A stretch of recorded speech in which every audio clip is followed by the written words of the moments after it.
Welcome to Fort Worth 148's podcast, where we meet to discuss Masonic topics and strive to build value in the Brotherhood.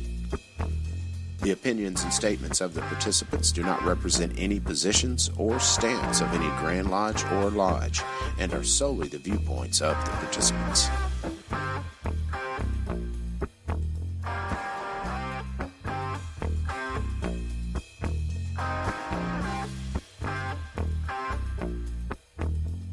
All right, brothers, welcome back to the podcast this week. This is Rhit Moore, past master, current secretary of Fort Worth 148. And this is Gabriel Jagush, Master Mason with Fort Worth 148. Totally bummed. Grant's not here with us this week. Like you said in the last podcast, he's going to be gone for a while. Yeah, he's down in Houston right now, so, we wish him Godspeed. Absolutely. He's putting lives back together for sure. So we miss him. Be safe, Grant.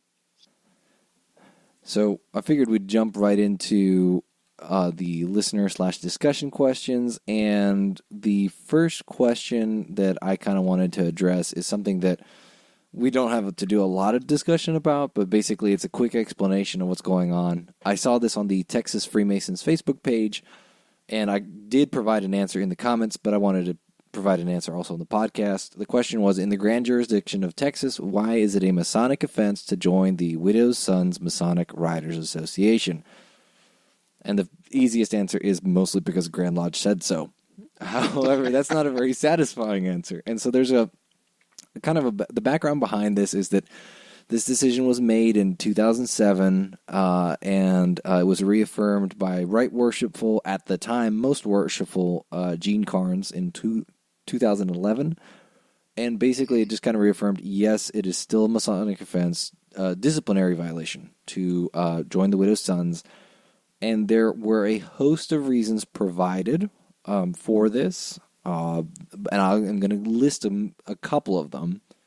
So one of the issues that was leveled against them was that this would have the square and compasses being displayed prominently in a lot of bars and other establishments like that. So that one's a little shaky. That one's a little shaky, but that was an objection that was an objection that was leveled towards it. And to this, I point towards any group of brothers that goes wearing lodge T-shirts to a bar after degrees, or if our brothers in the shrine want to go to a drinking establishment afterwards.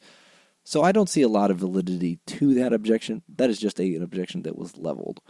And I can see so, but I know a lot of Masonic riders, and they're not hanging at the bars like the banditos. Yeah. So what's the next one? That one's a little loose. The bigger one was that the Widow's Sons logo in many of the jurisdictions is Elvira. And I don't know if Elvira was that Gothic lady. Some of y'all might remember her. And now she's in a cat suit, and she's kind of posed, it's kind of, some people described it as like a levicious. How do you say that, Rhit?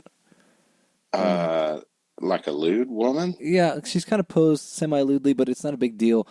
The big deal was that prior to her wearing the cat suit, the logo was circulated around with her nude, not wearing a cat suit. That is one that I have heard. I can't verify that because there's not a whole lot of evidence for that, but that is one that was leveled. So the bigger one that... Shaky. Shaky. Another one that was... had a little bit more documentation was that the Widow's Sons had a MILF section on their website. What?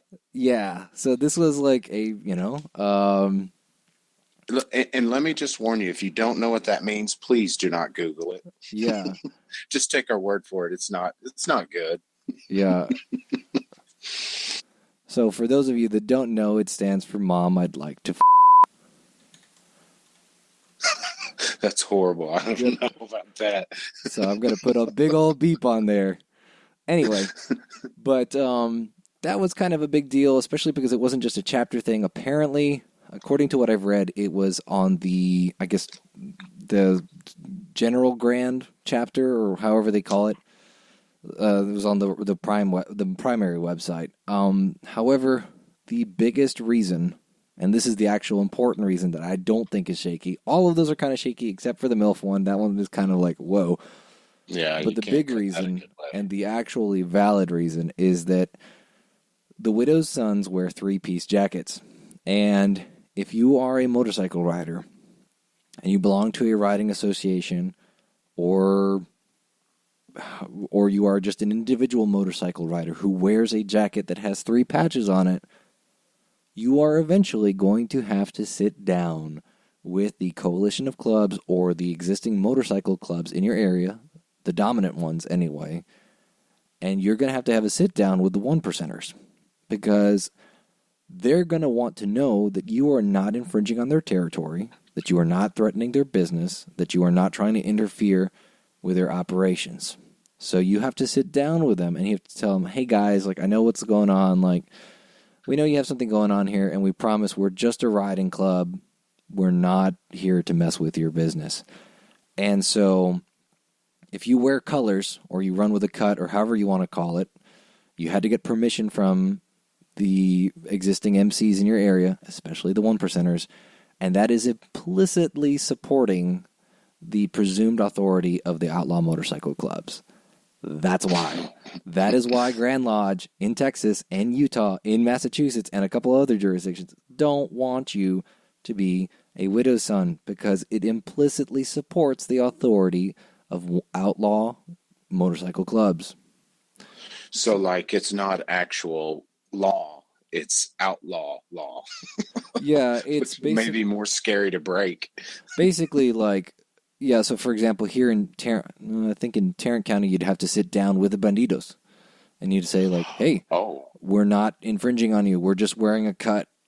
This is the patches we wear. It's not a big deal. You guys don't have to worry. By doing that, we are Masons, and we are supposed to be law-abiding citizens, and that requires us to consort with those that do not abide by the law. And that also requires us to acknowledge the authority that these clubs presume. So we're just enabling them. Gotcha. When you said 3-piece, does that mean that like the back of their jacket has the 3 patches, the thing in the middle? So if top and bottom. Yeah, so basically if you have a 3-patch jacket or you wear a 3-patch vest or you have colors or you run with a cut or however you want to phrase it because there's multiple ways to call it, usually you'll have the logo and then you'll have a top rocker and a bottom rocker. And usually the bottom rocker will say like, Texas or Fort Worth or something like that. Yeah, gotcha. And, so like if Banditos started seeing these all over town in Fort Worth, they're going to look for the guy running the show and say, hey, what's the deal? Yeah. So kind of thing. And even they may not even wait for they may not even wait to find the guy who's running the show. It may be escalated up to the point of physical violence sometimes, even on just an individual that's wearing a cut that's not sanctioned. So, yeah, this is why the Grand Lodge doesn't want you to mess around with this. There are motorcycle clubs you can join, though, in Texas Masonry, though, right? And we want to be clear, they're riding associations or riding clubs, right? Motorcycle club has a very different sort of connotation. So yes, there are riding associations that you can join as a Mason, and they wear one patch jackets, right? The whole thing is integrated into one patch, and there's no separation, and you don't have like a bottom rocker and a top rocker. Like they're far safer to join. And as far as the motorcycle clubs are concerned, one patch wearers / riding association members are just ordinary citizens. So gotcha. They pay no mind to those people. Yeah, so that's good to know. But I thought I'd get on my soapbox for a little bit because I saw this discussion going on, and while I do agree, with the idea that Grand Lodge may be overstepping its bounds on that.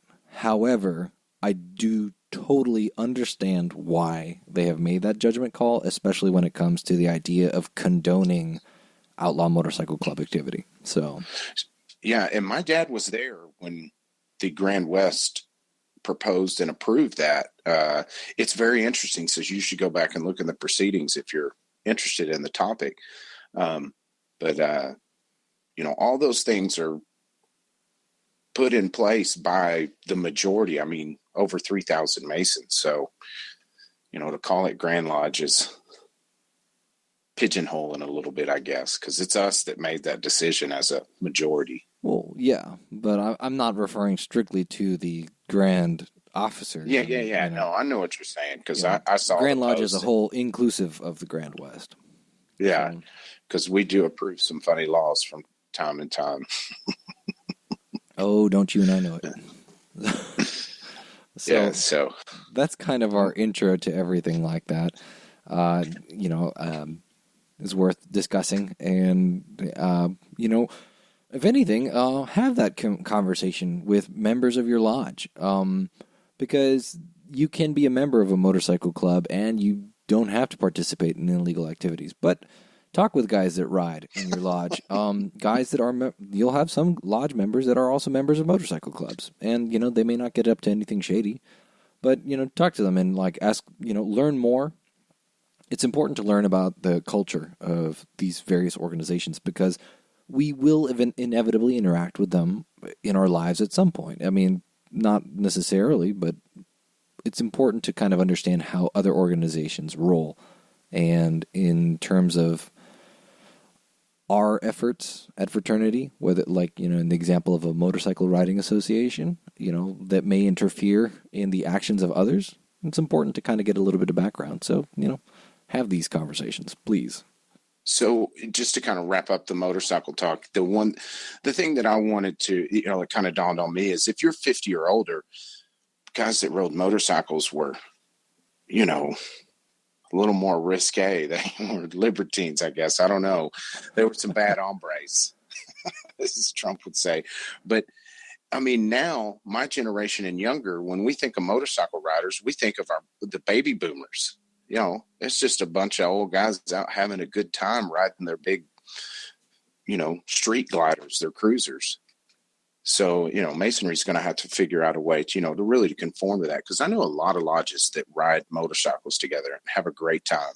Yeah, and that's something that Webb Lodge does an annual ride every year. And I'm planning on going to the next one as a rider. So I'm hoping to get a little bit of practice in before the next go around, and so I don't kill myself. We have a long tradition of motorcycle riding in Masonry, and that's why clubs like the Widow's Sons exist. And I'm not going to knock the Widow's Sons for existing, because I think that that's wonderful. That is awesome. However, there are some, when you take on certain aspects of that style of fraternity, there are complications that arise. So, yeah, you got to be smart. So now that we've waxed eloquently, let's jump right into the episode content. Get it. We were tentatively calling these Masonic Symbolism 301, kind of like a collegiate course description. And so these are primarily going to be some of the monitorial symbols that we talk about. There's one of the degrees we tell the candidate, hey, we're going to talk about the last set, but all of the other ones, you're going to have to go look up yourself. And so the onus is kind of on them to do a little bit of research. And I think, in my opinion, as somebody who didn't do this until there was a lot of reason to go do it, a lot of candidates don't read the monitorial classes. And that's okay. You're not going to get as much mileage out of the degree if you don't, but, it's cut down to the essentials, shall we say. There's a reason why, the standard form is the standard form and the long form is the long form. And I can hear some traditionalists kind of wincing in pain, but hey, I like the long forms, but they are very long. So usually, for the entered apprentice degree, there's a huge chunk that gets cut out. For the fellowcraft degree, there is, I would say, Rhit, how long would you say the fellowcraft degree becomes if you do the full form? Hour and 15 minutes. Hour and 15 minutes? Whew, that's long. And are you just the lecture, or? Or are you thinking degree in total? So I would say about an hour and 15 total. Okay, so I was going to say an hour and 15 for the lecture was going to be crazy.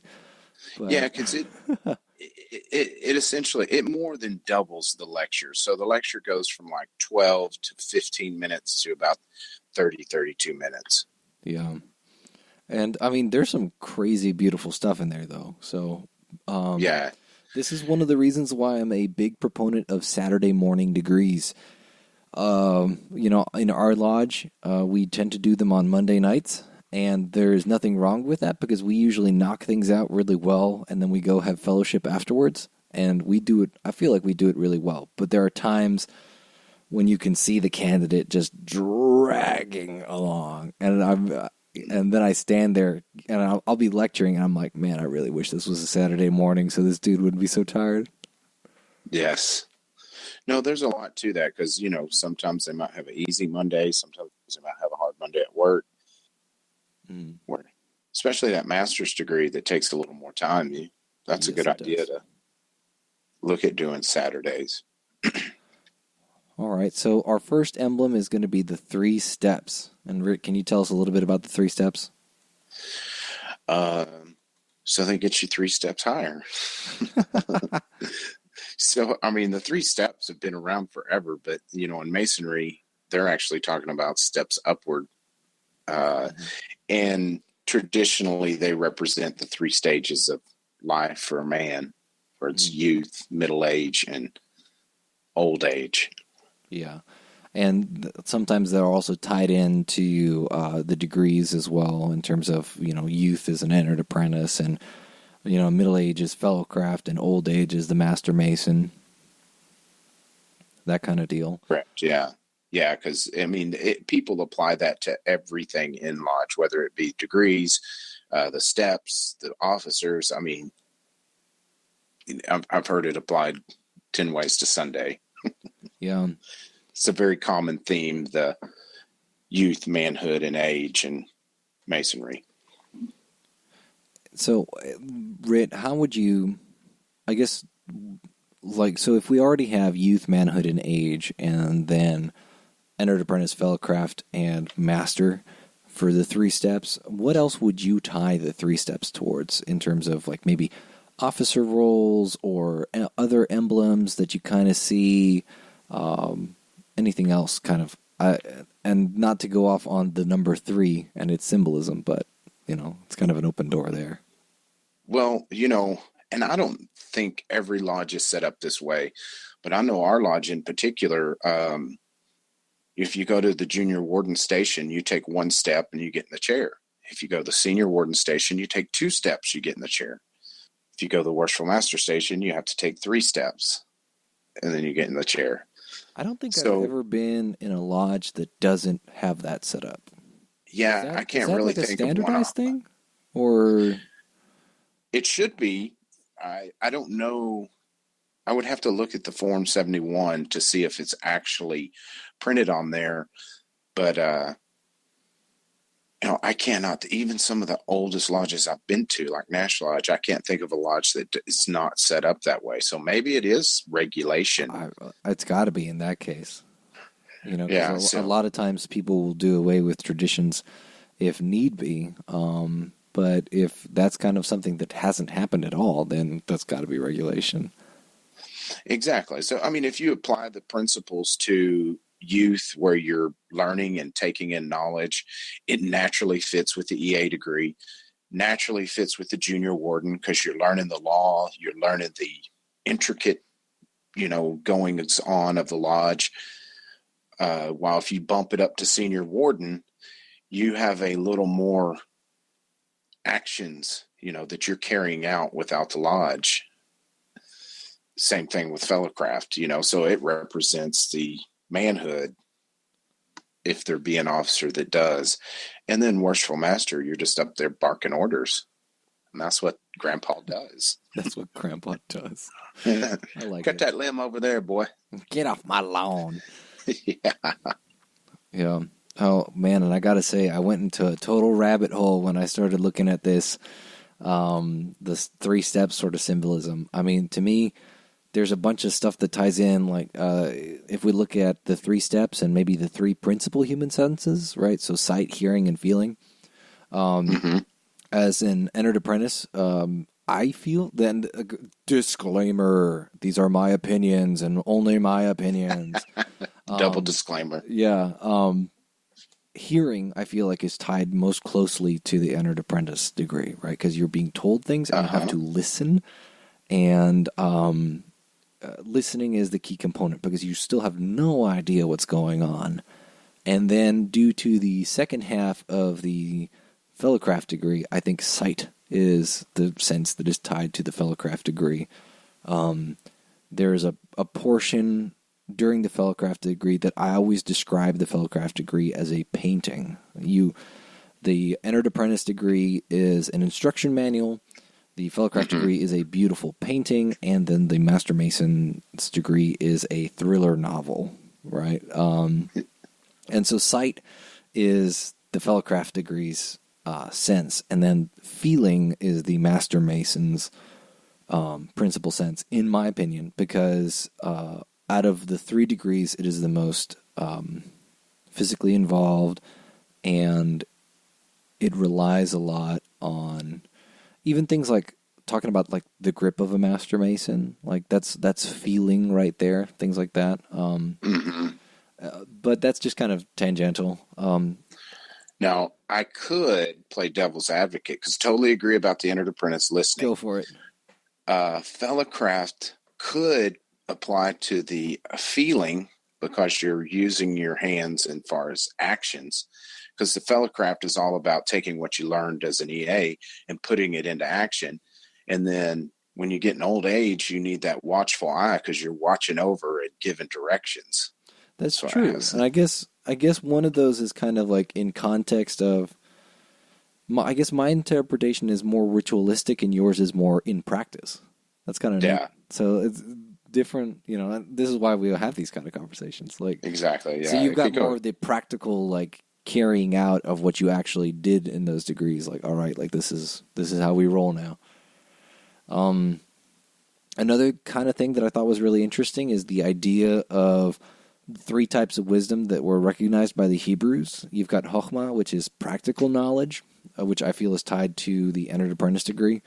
It's, you learn why a lodge is oriented the way it is and how many officers you need and how, why we meet where we do and everything like that. It's all practical knowledge. And then you have Bina, which is, I don't really know the correct translation, but it's either logic or reason or intuition. And the fellowcraft degree is all about learning. Like we talk about the 7 liberal arts and sciences and how to apply your education to make your life better. And so to me, Bina really ties in with that second step. And then Dot, which I'm probably mispronouncing that, but Dot is the experiential knowledge. And that is something that you have in common with that Master Mason's degree, that you have in common with that third step in life as an old man.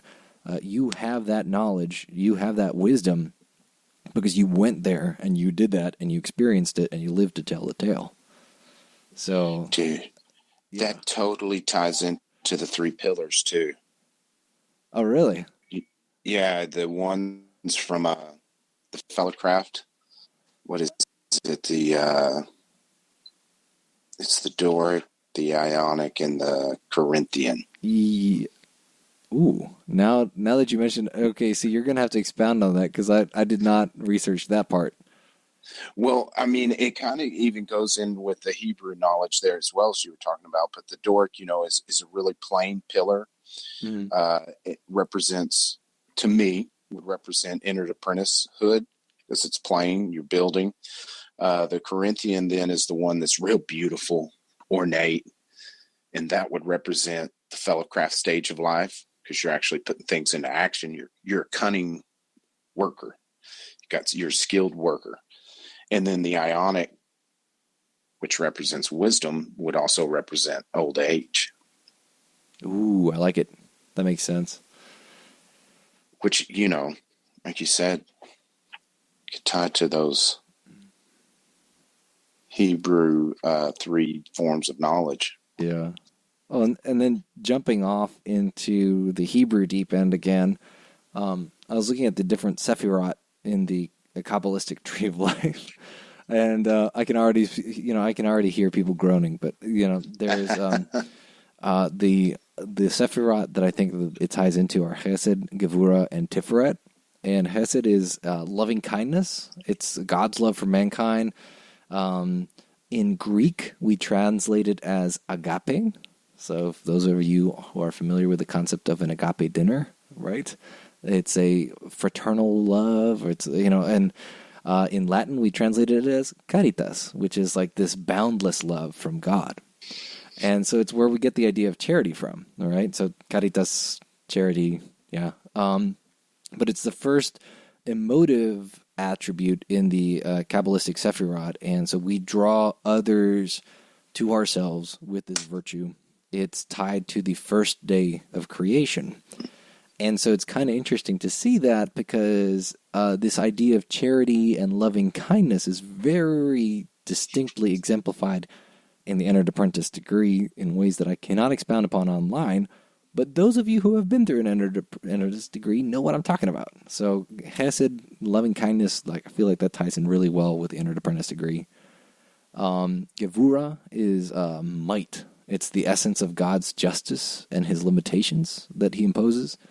It's the opposing counterpart to Chesed, and it's the second emotive attribute in the Kabbalistic Sephirot. And so we use this to push away the undeserving. And I kind of thought about this, and I'm still not 100% sure. But if we look at the three ancient grandmasters and think about which one of them was the one representing strength, I feel like the idea of might or strength and limiting things or imposing limitations the way that God has ties in very well to the role of the senior warden in Lodge. And kind of, I guess, if we want to look at this maybe not as a degree, but as the second step in the principal officers from junior warden to senior warden, then that kind of makes sense. So junior warden, he's in charge of the agape dinners. He's in charge of overseeing refreshment and making sure that brethren don't take it too far. But his job is still in charge of, he's in charge of your lunch hour. Whereas the senior warden, he's in charge of enforcing peace and harmony, and he's stationed at the West Gate. So he's the one guarding the West Gate. He pushes away the undeserving, and he removes the undeserving who sneak in if they're not preserving peace and harmony. Yeah. And then the third one I was thinking of was Tiferet, which is beauty, and it's the reconciliation of Hesed and Gevura. So it's the reconciliation of compassion and judgment, and it's the attribute of mercy. And so it's on the tree of life. It's in between Hesed and Gevura in the middle column. It's the balance between loving kindness and might, and compassion and judgment. It's that master's prerogative that he's the one that makes the judgment calls. Yeah. So that's kind of how I think of it, but I'm not 100% sure. No, that's definitely interesting. Very in depth. You'd start digging in the tree of life. You're getting down a rabbit hole now. Yeah, no, that's what I said. Like I had to actually put away the 3 steps at one point because I was like, I could do 4 episodes on this. Look, and I want to take it even a step further, because when you were talking, the youth, manhood, and age, I thought applies to faith, hope, and charity. Because as a young man, you start developing your faith. Then as an older guy, in middle age, you have that hope for the immortality. And then as an old guy, you learn that immortal fact that what you do for others extends beyond the grave. Wow. And then you can even apply it to brotherly love, relief, and truth, because as a young man in his non-age, you should be learning to treat every man on the level. That's what brotherly love is all about, is no matter the race, religion, country, sect, opinion, we all meet on the level. Then as a middle-aged man, you should learn the benefits of relief, and you can perform it because now you're an able body. And as an old man, you put all that together, you learn the truth. Wow, so that's cool. Yeah, you could almost hit that into anything if you really wanted to stretch it out there. Yeah, I think the game that Masons play is often, all right, how can I cram this as difficult? How can I cram this into my interpretation? But a lot of times we do have really reasonable interpretations, as you have demonstrated. Yes. No, because a lot of times you should kiss it. Have you ever heard that analogy before? Yeah, keep it simple, stupid. Yeah. And then dig in deeper, on your own accord. Yeah. But a lot of times it is pretty simple when it comes to just the moral teaching of it, how to walk uprightly. Yeah, one of the things that I've heard about esoteric symbolism is that on the surface, it's all moral teachings preserved in a very simple way. And then you go deeper, and it's a lot of esoteric symbolism that has all sorts of crazy meanings. And then you go deeper, and it goes back all to moral lessons. So all of the esoteric stuff, yes, there was all this esoteric stuff hiding in these moral lessons, but then ultimately what was hiding under the esoteric stuff was, surprise, moral lessons. And as I dig in, what I've learned, and my take is that top layer is speaking to the masses. That layer underneath speaks to me, and how I interpret it is going to be so different from somebody else a lot of the times. And there's no right or wrong answer. Yep. While that surface interpretation, there may be technically a right or wrong, because our square represents something. It doesn't represent anything else. So there's a right or wrong, but when you go to that layer underneath, it starts speaking to the individual. Yeah, there's that idea of right or wrong starts to really, really disappear after a while. Another interpretation that I had is that the three steps allude to the three working tools of each degree, and I can hear the vertebrae cracking as next turns. Yes, the three steps refer to the three working tools of the entered apprentice, the three working tools of the fellowcraft, and the three working tools of the master mason. And some of my Texas brothers and myself, when I first encountered the concept, were kind of confused. The entered apprentice mason and his three tools: the 24-inch gauge, the common gavel, and the chisel. We don't use that in our jurisdiction, but it's the three steps, right? The first step is to divide your time, set things up, measure out your block, right? Define the limits of how you are going to define this stone. Then the common gavel is used for the rough polishing. It's the rough and superfluous parts of stone, right? You've set your limits with the 24-inch gauge. You've defined how big the block is going to be, and you're just doing the rough polishing. You're beating pieces off of the ashlar, right? So we have the rough ashlar, and we're trying to make it the perfect ashlar. And we're just beating rough pieces off. And then the chisel is the gentle shaping in comparison to the common gavel. It's the last step.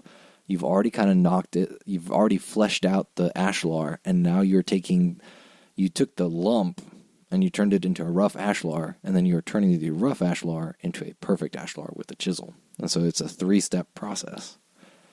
And so with the working tools of a fellowcraft mason, you've got the plumb, square, and level. And I won't go terribly into those because I feel like those are a little bit harder to go into in terms of giving things away.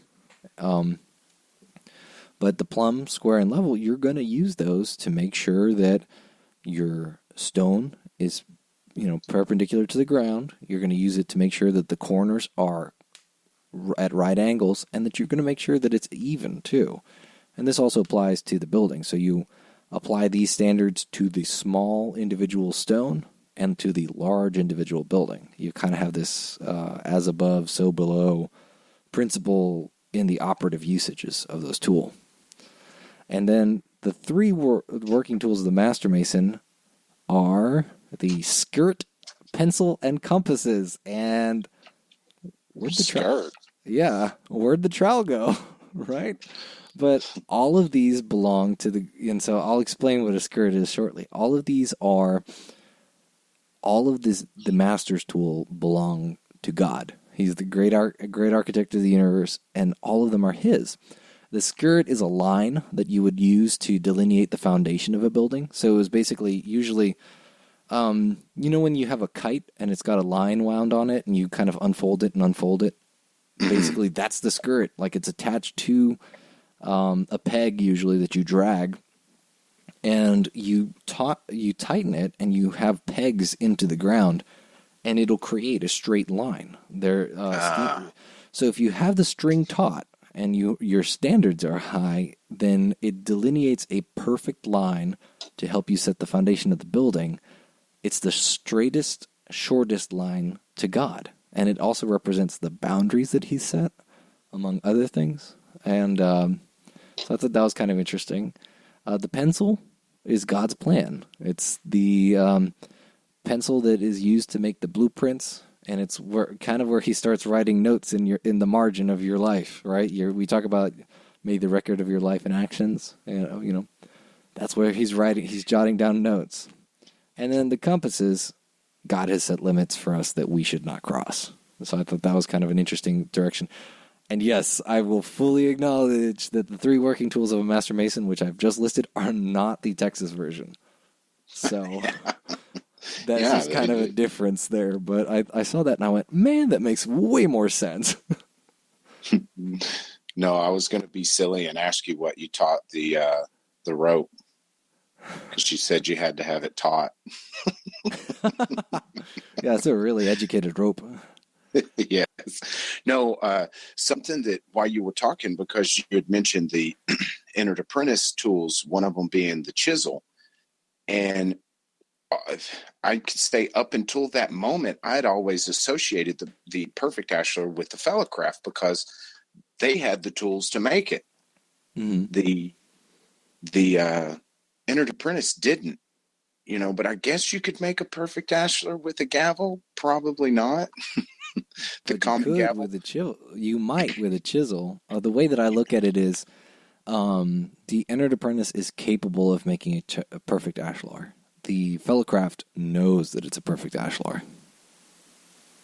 So he's the one that verifies it, or he's the one that takes a look at it and goes, "Hey, man, this is not good and square work. You need to take it back." So I guess that kind of plays into that hierarchical mentorship system that we've been talking about. Yeah. Well, what dawned on me is the fact that in the entered apprentice degree, one of the jewels I think, is the rough and perfect ashlar. So, it dawned me so the entered apprentices are making the perfect ashlars. Yeah, it's just up to the fellcrafts to double check that. Yeah, judge their work and set them in place, I guess, But the entered apprentices are actually learned enough to make a perfect ashlar, which is no easy task. But up until this point, I'd always associated that as a task of the fellow crafts. And the way that I look at it is that prior to becoming a Mason, you already have all the tools you need to become a perfect ashlar, right? Because, one of the things that we talk about in Masonry is that we can't save you. That's up to you and God, right? You already have all the tools, right? Because between, if we assume the idea of free will and free agency, you already have the choice to talk to God. In whatever manner you prefer, whatever church you go to or whatever religion you subscribe to. However, the entered apprentice degree and the succeeding degrees increasingly point out to you that, hey, you have the power. You have the line to God, right? Pray to him, talk to him, listen to him. And so it's kind of like, the way I look at it is the entered apprentice, even before becoming initiated, was already capable of making the perfect ashlar. But now he knows how to more easily do so. I don't know. But well, yeah. And I think really where I got that from, if you think back to the master's lecture, there's a specific part where it breaks down how many entered apprentice, fellow crafts, and masters there were, Yes. and what they did. And it implies that entered apprentices were just day laborers almost. I need that tool or move that rock. And the fellow crafts were the ones in there really hewing out the rocks. That's true. So it bears a lot of investigation. Take. Yeah, interesting take. So let's talk about the pot of incense. That's another one of our symbols. Rhit, can you tell us a little bit about incense, maybe? The pot of incense. See, when we were off air, I was talking to you about how, most Masons, these symbols we'll talk about, they wouldn't even recognize. And I think this is one of them to where people are like, wait, that's a Masonic symbol? Yes. Pot of incense? And to be fair, though, a lot of our brethren across the ocean probably wouldn't necessarily key into it. Or I guess across the ocean, outside of the United States, probably wouldn't key into it. Because it is an innovation by Thomas Webb. The innovation. Well, I mean, if you've done any research on ancient rituals or anything like that, or priests, there was always incense involved in it. And I can understand more in olden times where you're in the tent or tabernacle and you smell the pig dung and goat dung. You're not necessarily going to be in a esoteric state of mind or spiritual state of mind. So you use a little incense, you get it smelling good, get you in the right frame of mind. And while we don't have cow dung in our lodge anymore, you don't smell it like you did. Well, in the 1800s, I could only imagine. That's true, because people were probably tracking it in. Yeah, you couldn't get away from the smell of horse dung, I'm sure. Now it's just goat dung. Yeah, now it's just goat dung. I think it's something that it's certainly started to be talked about a lot more, and I've seen it in practice, and I think it adds a lot to a degree, but it certainly has some esoteric meaning of the burning of the smoke and that kind of significance. Yeah. And like we said, if this doesn't sound familiar to you, it's because it's not found in emulation ritual. It's a very distinctly American sort of deal, at least according to Mackey anyway. But it's a really cool, it triggers your sense of smell. It is a very immersive part of the degree work if you choose to use incense. The history of it is kind of cool. Like Rhit was saying, you associate it with the tabernacle and stuff like that. But initially it was associated with, to the Hebrews, they associated it with idolatrous worship. And eventually they co-opted it and it became part of the worship for the Hebrew God. And eventually, both biblically and historically, it was associated with luxury and wealth. That's why we talk about, fine perfumes of the noble people would wear. And, when in the Bible, when they talk about, Solomon's apartments and in his palace, like heavy perfume like smoke. Or they're talking about incense because only very rich people could afford it at the time. Because the most commonly referred to incenses in the Bible are frankincense and myrrh, and both of those are kind of rare. So yes, yeah, it's not cheap. No, they gave it on special occasions. One of the things that I think is kind of unique about this is that it is an emblem quasi-related to sacrifice. Yes. Because it's an emblem of our pure heart, which supposedly is a honorable sacrifice to the deity, to have that pure heart and uprightness of conduct. So, while because in ancient times, sacrifice was a huge part of ritual. It's come all the way up to the pot of incense to where, in a sense, back in the days, I know that some believed that the smoke would help lift your prayers to heaven, or would put out that aura, sacrifice of the smoke rising to heaven. You're burning the incense. So it's really it ties into some old traditions. Yeah, it's that acceptable substitute to animal sacrifice.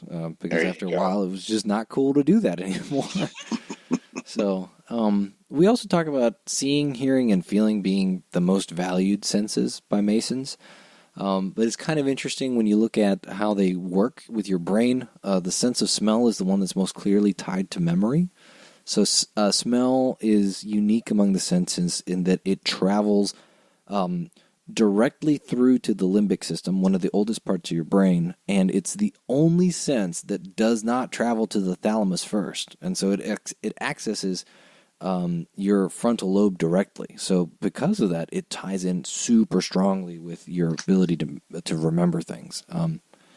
I constantly have, like, when I catch like a little whiff of something, I'll be like, oh wow, like that smells like my old house when I was a kid. Or, I'll smell that time that I went on a tourist trip to Europe and I smelled like leather, and I remember being in like I'll remember being in Costa Rica at my grandparents' house in Latin America, and seeing like my grandpa's belt closet, like he had belts and shoes and everything like that, and it brings back a lot of memories. Because of that, it's really important in ritual, not just Masonic ritual, but in religious ritual and all of that. It had a huge place because it took people back to possibly, usually, very happy places. No, I totally agree with that. And I think that is something that we moved away from in our ritual, is it should be an attack on on your senses, because it makes it more memorable and more meaningful, because we've got most of them covered. And of course, there's not much we can have them taste in this ritual that we do, but we leave out smell so often, and there should be a smell, and it shouldn't be a musty anteroom or there should be some effort put into that, whether you go out and get yourself some frankincense or, what did we get? Acacia oil? No. I can't. We got something that was, or is it eucalyptus? Eucalyptus, yeah, eucalyptus oil, and it was really strong, and it was nice, and it invokes. It's a different state of mind, I think. Absolutely, and I know we had a few that said no, the burning incense bothers me, so we went out and got the little Scentsy pot type thing that puts out a vapor. Yeah, and that you can put in some of the stronger incenses. When you burn them, they're really rough, but you can take literally the same scent and put it in as an oil, and because it's vapor, it's not nearly as irritating to people's lungs and noses. Exactly, and our lodge room, probably one of the biggest in the state, and that little pot filled the whole room very well. Yeah.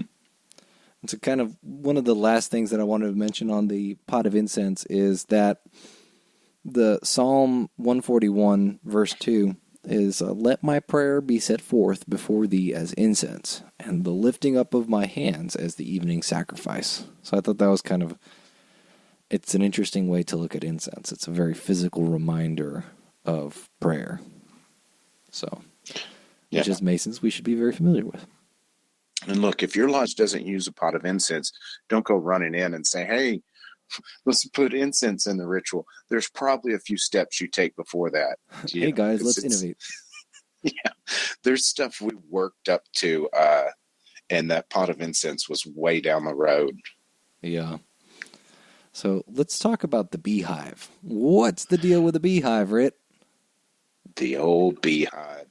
This is one of my very favorite Masonic symbols because, man, you can go down some rabbit holes with this. But essentially, for the Mason, it symbolizes that we're not just,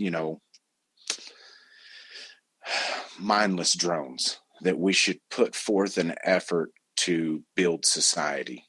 And the Beehive, everybody has their purpose, their place, and they all work together to build something magnificent and produce very delicious delicacy. So can you expand on that idea of being a mindless drone? What does that look like in the 21st century? Man, I'm pretty harsh on that. But to me, a mindless drone is you go to school, you get done with high school, you go to college, you get done with it, you you get married, you have a kid, you retire, you die. That's the mindless drone to me. Yeah. Basically, that's what, wake up, eat breakfast, go to work, go home, eat dinner, watch TV, go to bed. Repeat ad nauseum. And while we all do those things, that should not be our life. That should not be our legacy. Oh, that guy, he worked great at General Motors for years. That's a bummer if that's what you got to put on your epitaph, great employee. Employee of the month. Yeah. So we're not ripping people who are gainfully employed just so that everybody knows, because that's not what we're going for here. But that's step one. If you're just coasting through life, what are you doing? Yeah. Well, I mean, because that's step one. Because if you don't have a job and you're out there just trying to do good, then you're a hippie and you might be more of a problem. Oh, the damn dirty hippies.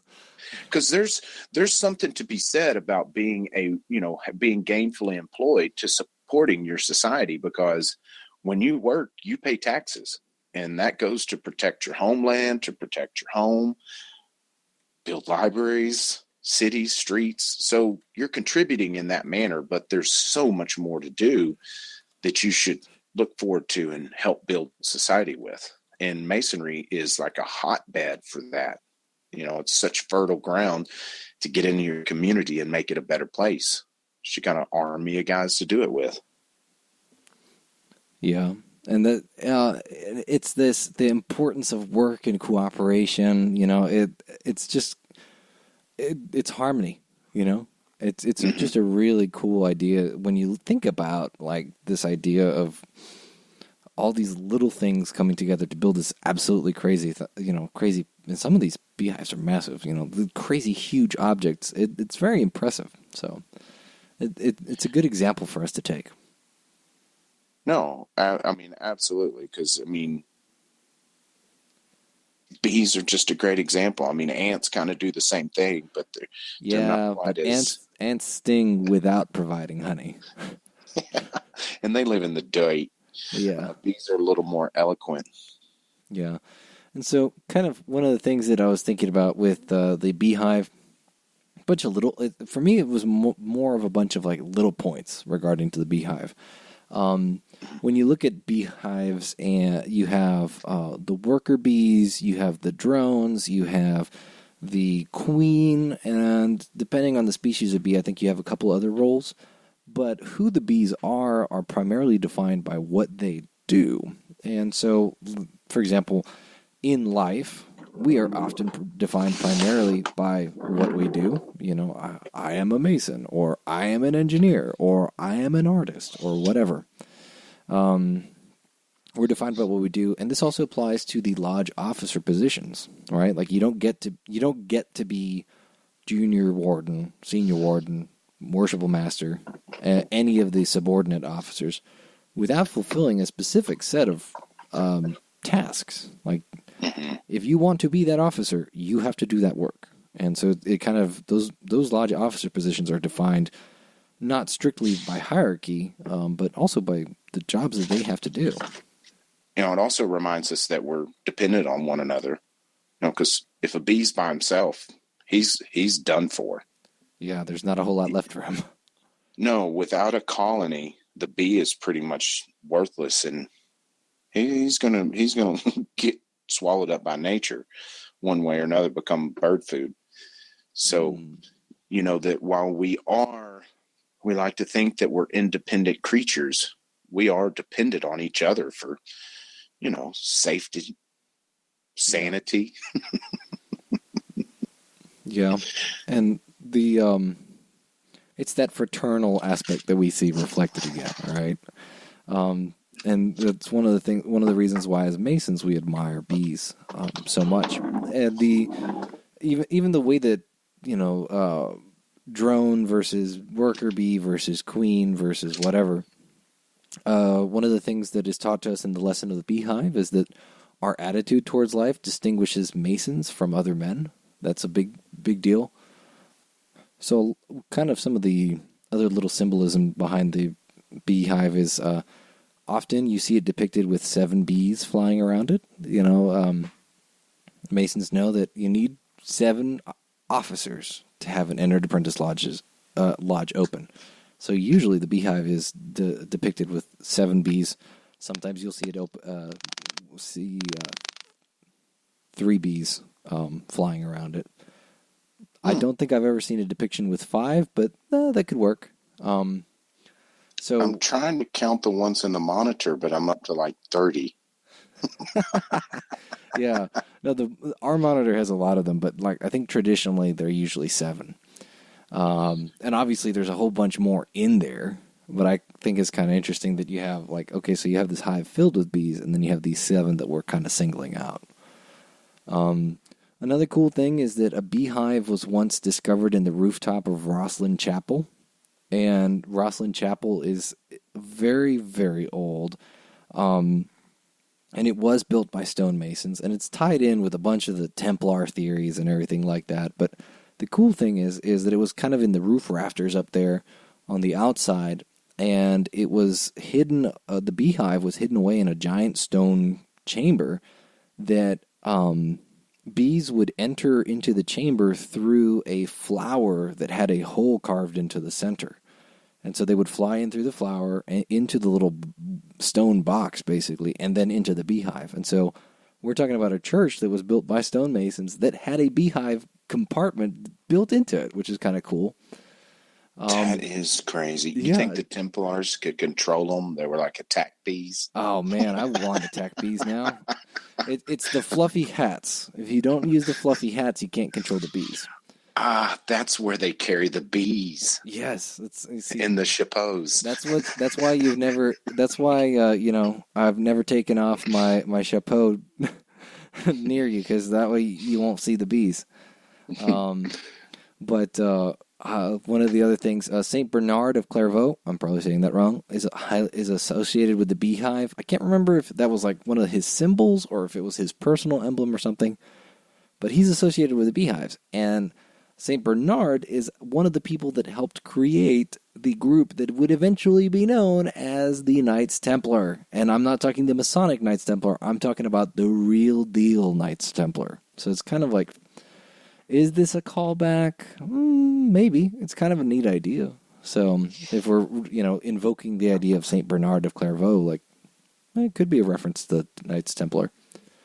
Well, and in the beehive description in the monitor, it mentions about the survey of nature and stuff, to where you go back in history. I mean, you see the beehive on the Egyptian walls. It's been revered for so long because it's just one of those things in nature that you see and you're like, that's bad to the bone. Look at those guys working together, and you can't help but to be inspired to deeper thoughts. Speaking of the Egyptians, when the Egyptian sun god Ra cried, what were his tears made out of? When he cried, mercury? Bees. Oh, he cried bees. Like, you want to keep that guy happy. Yeah. So when he cried, he would cry bees, which is just like a really weird thing to think about. And like the idea of like a bee crawling out of my tear duct makes me cringe. But yeah, that's what he cried. Also, I guess looking at the Middle East again, in the Hebrews told the story that we see in the Old Testament of Samson, right? And Samson, one of the big things that we see him doing is engaging in uncleanliness, right? He was busy doing things like touching corpses and violating God's rules and things like that. Generally not listening to any of the rules that God had laid down for him at all. But one of the things that he does is that he goes up to a lion's carcass, goes and like looks inside of the lion's carcass, and there's like a honeycomb and a beehive inside of the lion's carcass. And he eats the honey, which from an Israelite standpoint is like one of the most disgusting things you could do, because it was literally in a corpse. It is one of the most unclean things possible. So at the time, and especially as a I'm totally forgetting what was he called? Samson, the Nazarene. As a Nazarene, he was breaking the rules pretty profoundly. This was a big no-no, but if we look at the idea of the beehive and the honeycomb and the honey in the corpse, it's a really cool parallel with the Israelites living in the land of Canaan, right? Like the Canaanites are these people that God does not like. They are very vile. They're wicked, yada, yada, yada. And in the middle of this terrible land, the Israelites are building this little paradise. They have their little beehive, and they're producing beautiful honey, and it is pleasing to the sight of the Lord. And so we think about honey in the beehive inside of a lion's corpse, and we think about the Israelites in the land of Canaan, and that's kind of a cool parallel. You know something else that just dawned on me that's totally cool? What? Honey is immortal. Oh, yeah, that's right. It never goes bad. Yeah, I think there's honey that was preserved during Egyptian times that is still technically good. That crazy. Is so weird. Isn't that awesome? But it'll survive the North Korean nuclear attack. Oh, God. And honey and cockroaches. Yeah, I don't know. By the time this uploads, maybe we'll have gotten nuked. Who knows? Dear God, if you're listening, please don't let the North Koreans nuke us. But yeah, so it's kind of awesome to think about this emblem of immortality and cooperate. Or I guess this emblem of immortality is born from another emblem which deals with cooperation and work and shared labor, and that is so cool to think about. Yeah. Yeah. Another thing to think about is that the number of bees in each generation of colony family tree are occur in a Fibonacci sequence. 1, 1, 2, 3, 5, so forth. Don't even get me started on because the beehive is one of those ones that spoke to me, because it was one of the first things that I started tying into the golden ratio and all that, as Fibonacci sequence and bees. It's like this is rabbit crazy. hole. The rabbit hole that is opened up by sacred geometry when looking at each of these items is like dangerously deep. Yes. And not believing in coincidences, the fact that all of those follow those same unerring laws of nature. I mean, it's just like there's something intelligent out there building all this stuff. How about that? A cosmic trestle board out there. So jumping to a different emblem, and this emblem is often, for whatever reason, presented with the beehive, but the Book of Constitutions guarded by the Tyler sword. Can you tell us about that, Rhit? That's a symbol of ours? There you go. Yeah. And so, we said, Rhit and I talked about this before we started recording, and we said, hey, we're not going to read too much from the monitor just because we don't want to give things away. But because it is rather a vague sort of thing, and catches a lot of people's surprise, it's the Book of Constitutions, guarded by the Tyler sword, reminds us that we should ever be ever watchful and guarded in our thoughts, words, and actions, particularly when before the enemies of Masonry, ever bearing in remembrance those truly Masonic virtues, silence and circumspection. So, and I always took it because I knew the Tyler sword represented to the Mason, because it's obviously a Masonic symbol. We have it, we use it in opening and closing, but I've always heard or been told it was to guard our minds against crazy talk or letting bad juju in our head. So you guard your mind from those kind of pollutants with the Tyler sword. And exactly. I took the Book of Constitution as our mind.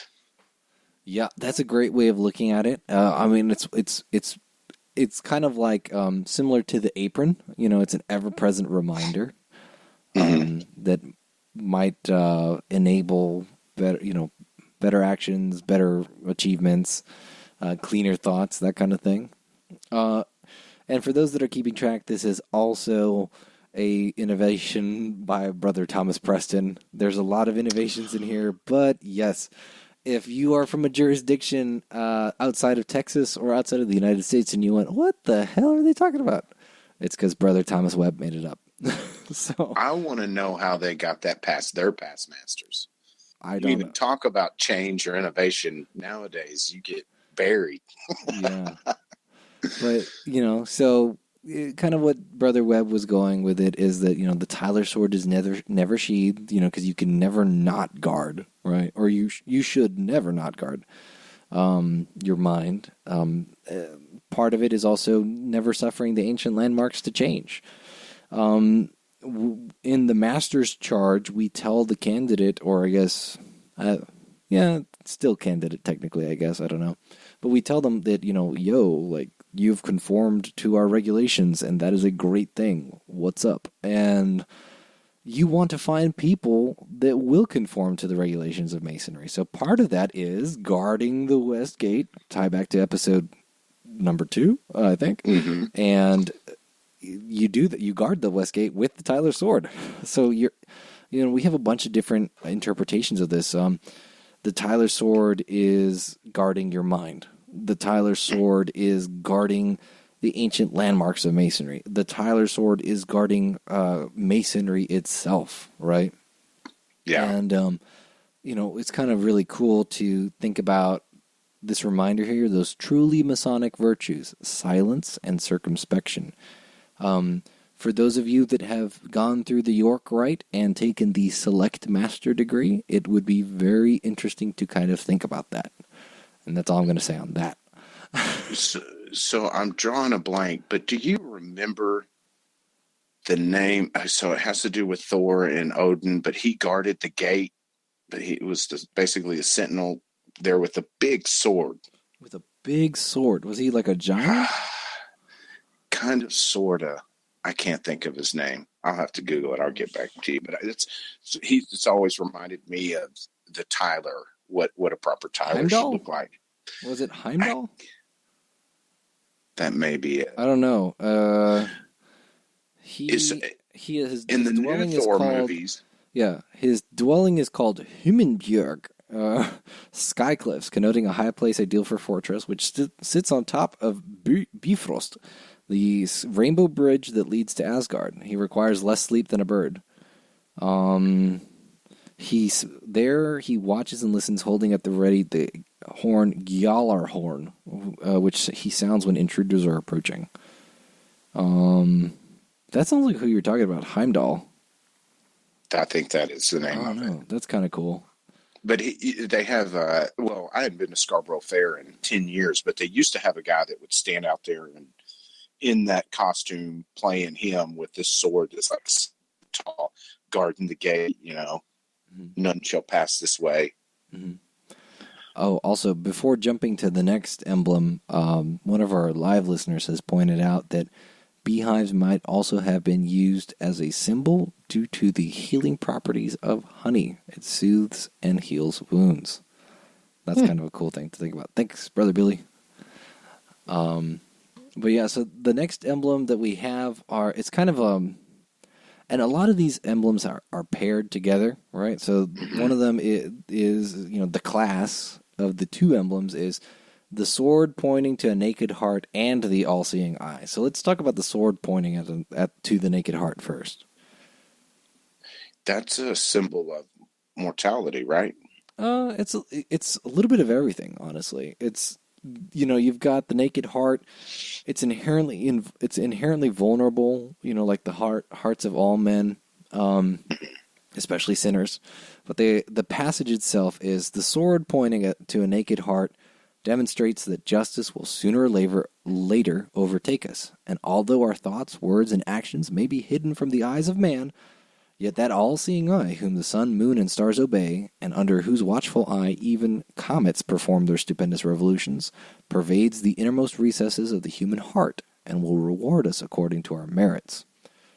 And so it's kind of talking about like this is going back to the idea of God's judgment and the sword pointing at the naked heart itself. And you can see why they're paired, but the sword pointing itself, it's a reference to a bunch of other things. For example, in a lot of like continental European masonry, initiation ceremonies would involve like when you first welcome the candidate into the changing room, or the room of preparation, or whatever your ritual prescribed, because sometimes it was just a changing room, and sometimes it was a room of preparation, all right? But you would have, like, one expose details, like, 2 brothers should point 2 swords at the candidate's chest at all times, no matter what, which I thought that was kind of interesting. And it's still found in several, I'm going to mess this up, Augrade, or, high-grade Masonic degrees. So you look at the appendant bodies, and you're going to see some of the ritual calling for swords, not just, sharp implements, but swords being pointed directly at the candidate's chest. That's crazy. Yeah, and it's awesome. But this was a tradition that came from Écossais masonry and other continental forms of masonry, and kind of, through the awesome melting pot of masonry, just kind of, we have this emblem that shows up in a degree lecture that you're like, wait a minute, what's the deal? And in my opinion, it is kind of a callback to that. No doubt. I mean, I wouldn't mind having somebody point a sword at me if they'd been thoroughly trained like a knight back in the old times. But nowadays, I don't want Jimmy Jack Sixpack pointing a sword at me, losing his footing. Yeah. Oh, that's why the lodge has liability insurance. Don't worry. But, and obviously entered apprentices might be very familiar with this kind of imagery. So, it's not strictly familiar to the entered apprentices, but, an entered apprentice hearing this lecture is going to go, oh, that's a callback. Okay, cool. Yeah, and the all-seeing eye that goes with it has always been one of those symbols that, because in the Fellowcraft lecture, or in the monitorial part, it mentions how it's interwoven, Freemasonry is interwoven with religion. Of course, we don't offer salvation, but symbols like this, it's hard for you not to start intertwining these teachings with your religious beliefs. Oh, yeah. Because that all-seeing eye, to the Mason, same as the sword at the heart, represents that, good deeds are important. But then if you go think onto that further, if you're a Christian, that you're going to be judged for your actions, you better do what's right. And that's most major religions, that your actions are important for the afterlife. Yeah, and that all-seeing eye, he's the witness. The sword is the judgment, right? It's the judgmental side of God. The all-seeing eye is that witnessing side. So, it ties into the idea of God not just as your judge and as your jury and your executioner, but as I heard an amazing story once where this guy dies and he goes to heaven, and God's there and he welcomes him, and so he's like, oh, okay, so you're the one that makes the decision? And he's like, nah, like these guys make the decision. And I think it was like a jury of angels or whatever. And instead of being the executioner or anything like that, God is the expert witness on the stand. And so he says, well, he did this and this and this and this, but he also did this, this, and this. And so it's, the eye of God is watching. And so obviously that is an anthropomorphization of God. So I don't know if I said that right, but yeah. In a lot of depictions, and a lot of depictions do have it with an eyelid, but a lot of depictions of the all-seeing eye omit an eyelid because it never closes. Oh yeah, they take the eyelid out. That's interesting. And so, but you'll have them that a lot of them do have that, but I think the most of them don't, just because God doesn't sleep, and kind of like tying it back into other symbols. You look at it and you think about, well, what about this as like the symbol of the sun, right? Or maybe even the moon in front of the sun as an eclipse, right? Like an eclipse kind of looks like an eye, right? Yeah. So I don't know, but that's me spitballing here. No, I was having the conversation with my dad the other day about how we always attribute ancient cultures to sun worship, and I'm not for sure that while I'm sure there were some out there that did that, I think we're not giving them quite enough credit. I think that while the sun's always been revered, I don't know that there was as many sun worshippers. Yeah.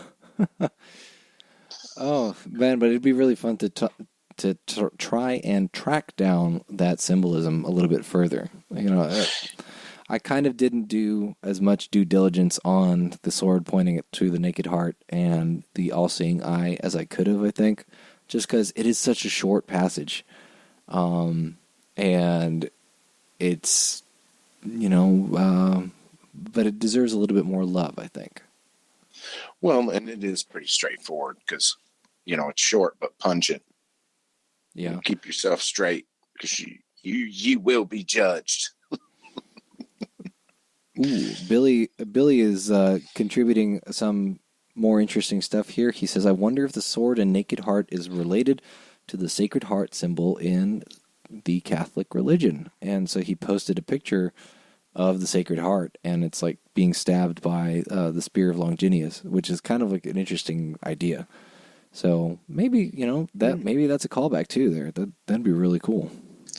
That's where you start getting into the second layer, bro, where it starts speaking to the individual and really getting deep. I love that. Yeah. So let's talk about the anchor and the arc. So anchor and the arc. Yeah. So what's your take? I heard that's how the anchor got thrown into the Marine symbol. I have no clue. That's all rumor hearsay that I heard. But supposedly really cool. The Masons formed what became the Marines, and was it the Green Dragon or something? I think it was the Green Dragon Tavern, yeah. Yeah, and so when they were making the insignia, the anchor got put on there. Oh, that makes sense. Interesting little tidbit, but the anchor and the arc, let's see, I know the anchor talks, basically about being well grounded and what is it? Oh, I can read the passage. That's, yeah. The anchor and arc are emblems of a well-grounded hope and a well-spent life. They are emblematical of that divine arc which safely wafts us over this tempestuous sea of troubles, and that anchor which shall safely moor us in a peaceful harbor, where the wicked cease from troubling, and the weary shall find rest. Which I thought, that's so poetic. It's actually, even though it's the shortest of the emblems in that lecture, it is my favorite. It's just very poetic. It's very beautiful. And it, as somebody who does subscribe to the Christian faith, it plays in really strongly with early Christianity and this idea of like the fishers of men and all this deal. It's just kind of cool. Obviously, but everybody else finds something else in them. But like the anchor, for example, was often found in early Christian tombs when they were buried. They didn't put crosses on the graves or anything like that, but a lot of times they would put anchors. And so life was kind of an uncertain voyage, but the dead rest peacefully in their safe harbor because they are with God now. That anchor is their hope. It is their safety. It is their comfort. They're not going anywhere, and that's okay, which is just, that's cool. Yeah, I mean, you could see where that would be a lot more revered back in times without cars or airplanes. Yeah. Throw your anchor out, you were good. Yeah. And then the arc is kind of, if you look at early Christian symbology again, the arc is kind of a Masonic twist on it. If you looked at a lot of early Christian art and a lot of early Christian iconography and writings, and even then also some of the carvings on the tombs, you would see ships. And, Masons have kind of made it into an arc for a couple of different reasons, but usually they used to be ships. And it, again, playing into that idea of being fishers of men and all that. But Masonry, prior to the adoption of what we call the Hiramic legend, we had what's called Noahite Masonry. And we have a certain story that occurs during the master's degree that we've done for a long time now. But prior to standardization on that, there were many, many, many ways that the master's degree could be conducted, including what was called Noahite ritual, which instead of the principal character that we talk about, they focused on Noah as the main character. And it's a very similar story. Similar things happen. There are similar good guys. There are similar bad guys. Similar things are lost. But it is all conveyed within the lens of Noah and I think like the Great Flood. And I believe that nowadays that Noahite masonry is preserved in the Royal Ark Mariner degree, which in the United States you can receive that. That can be conferred upon you as a degree in the Allied Masonic degrees, and I believe in Canada and the UK it's part of the Cryptic Council, so I'm not sure. But so technically if I flew up to Canada I could go get it, I think. I don't know. But it's a really neat symbol.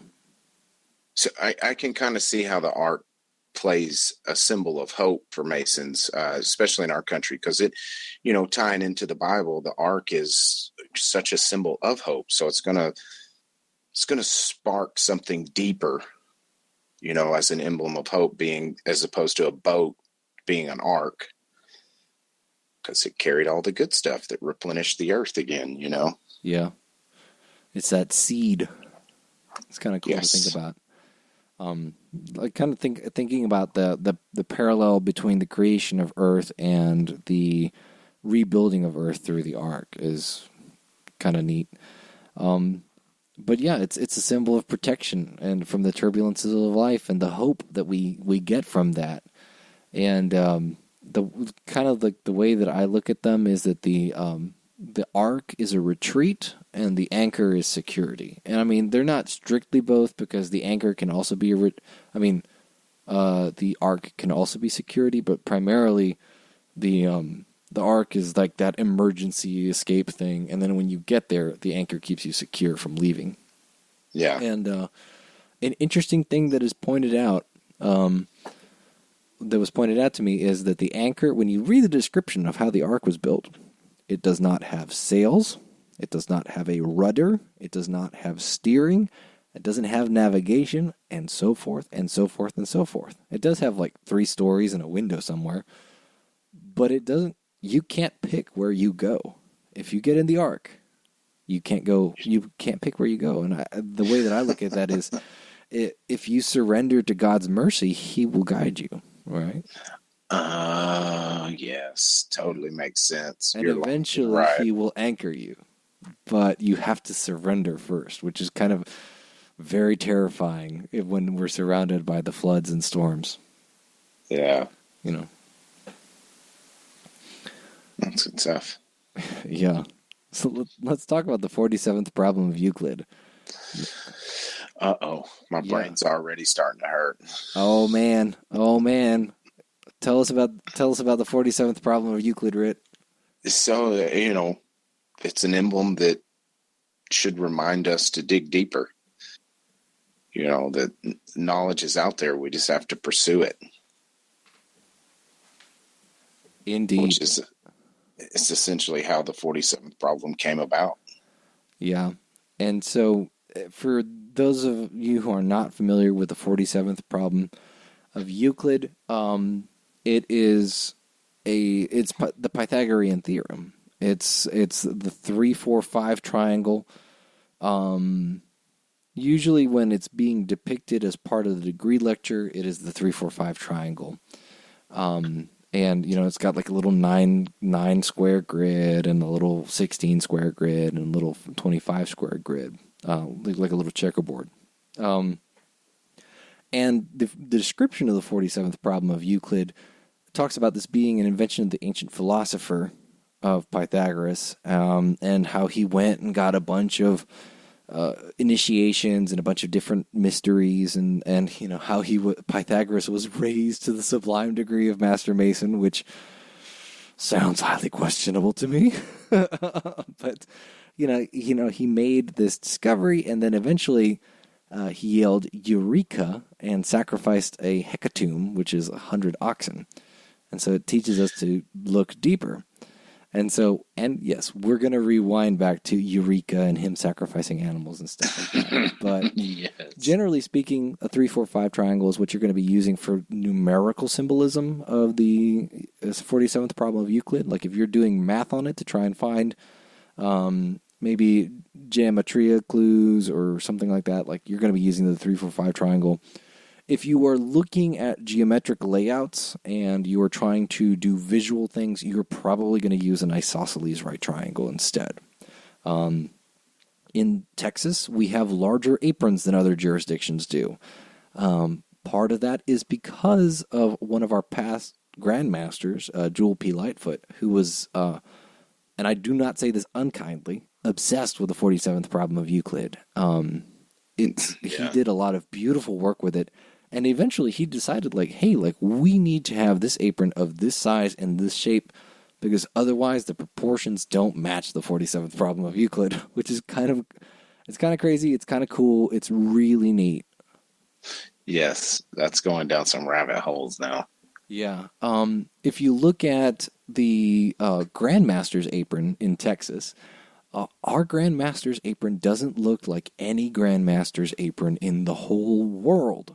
It's totally different. A lot of jurisdictions, I actually had somebody who was from a different jurisdiction. He said, oh, wait, that's your Grandmaster's apron? Like, I didn't know that he was the Grandmaster. I just thought it was like a York Rite thing or something like that. Because it looks like something you might see for Cryptic Council. But Jewel P. Lightfoot designed the emblem that goes on the Grandmaster's apron by using 10 radial iterations of the 47th problem of Euclid. Because if you use that emblem, that isosceles right triangle, you can use 10 repetitions of it radially, touching, in any circle, and it will fill a full circle if you use that.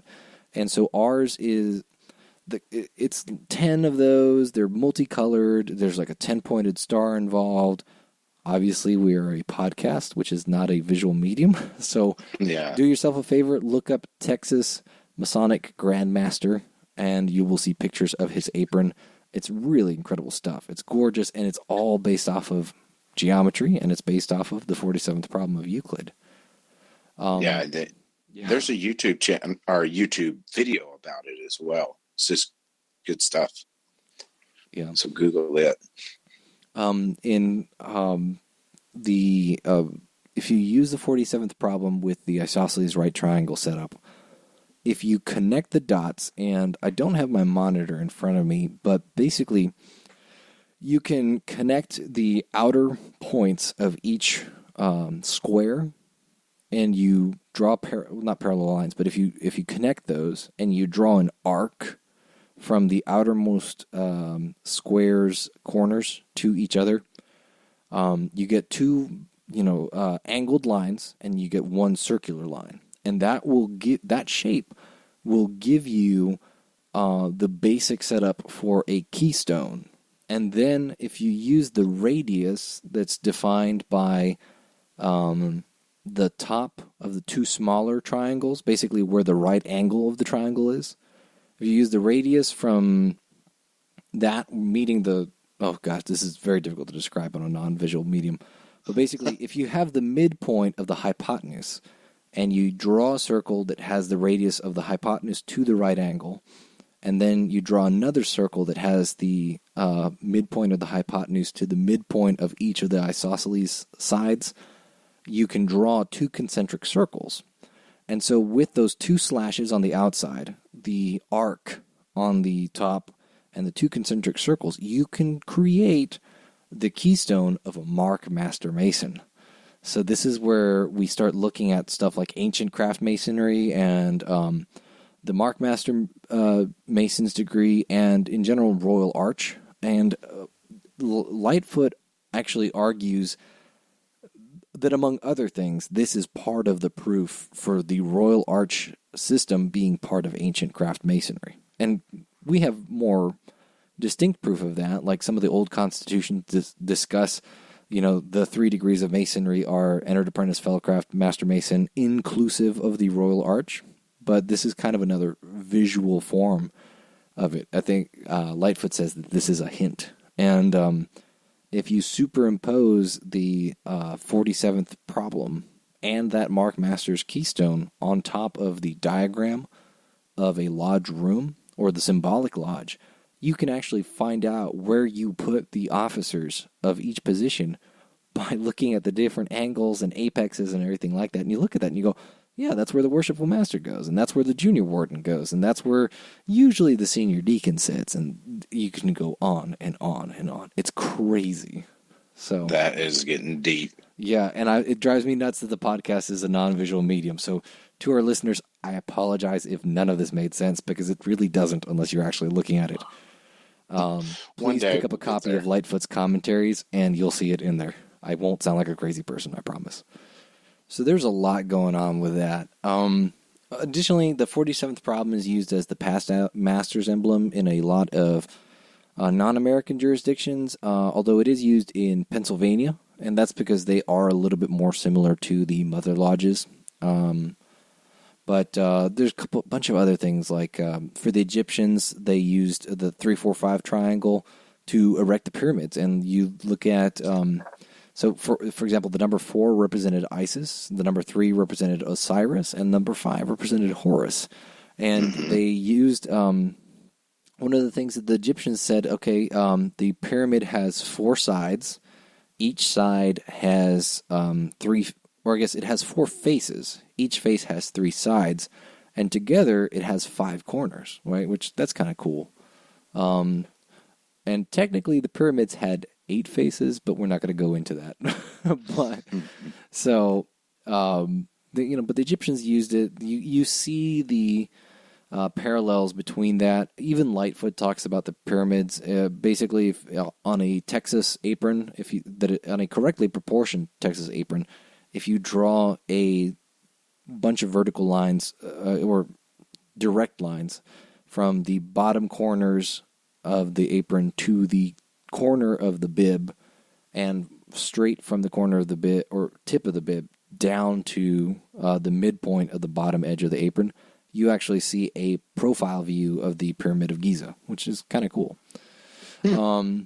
But again, we talk about mashing things in as we see fit. I feel like that may have been a little bit of that, but it's kind of cool to think about. Well, I know we talked about the triangles with the tapers. Was that last podcast or a couple podcasts ago anyway? And one of them is that triangle, the 3-4-5 triangle. Exactly. For the EA and Fellowcraft, and then the equilateral for the Masters. Yeah, which not a lot of lodges do, just because usually that results in wires everywhere. Yeah. But the 47th problem of Euclid brings up a lot of questions, right? And some of these are hypothetical, some of them are not, some of them are kind of more to ask yourself. But, for example, why is it called the 47th problem of Euclid if the one that is being credited for it is Pythagoras? Why do they say in the explanation that Pythagoras yelled Eureka when students of history will recognize Eureka being Archimedes' explanation or exclamation? Mm-hmm. Why would Pythagoras sacrifice 100 oxen if he was a vegetarian and, according to Diogenes, strongly opposed to animal sacrifice? So there's a bunch of little things going in there that you're kind of going, wait a minute. And so that's kind of where that idea of like self-study comes in really hard, because you have to start really paying attention to this thing. No, because if you start looking for the actual truth and validity of the ritual that we do, it starts breaking down real quick, because while like our ritual has characters and places and things that are in the Bible, when you start really researching, it's not in there word for word what we do. Well, it's an allegory. It's not an actual story that happened at that place and time. It's based on a true story, I guess, is how you could put it in terms of today. I would almost go with the even more loosely attached, inspired by a true story. There you go. Yes, inspired by true characters, I guess. Yes. So, because everything's a symbol. That's the thing. I mean, even King Solomon, the reason he was chosen is because when you think of him, you think of wisdom, because he thought about cutting a baby in half. So, Hiram of Tyre is strength, and he had the strength to do stuff. The Hiram of Biff is beauty. Everything's a symbol. The altar, the book that sits on it, all of it is a symbol in Masonry. Well put. Well put. Yeah, you have to go digging. You got it, and it's open for interpretation, because it's different. And while we, like I said, are interwoven with religion, we're not a religion. So what we're dealing with is symbolism here. Yeah. And there's a lot of it, and a lot of our symbolism has to do with death. And that is primarily because most religion is all about answering the question, what happens after we die? And so you're going to see a lot of things in your religion of choice that refer to death or emblems of death. And we're here, one of the things that we do is that we're here to help familiarize you with that idea. Yeah, well, I think one of the hardest things to do in life is to contemplate death, that it is something approaching minute by minute, second by second. And Masonry implores you to do that, because if you do, you've got one or two options: to sit in your pity pool, or to get up and get to work.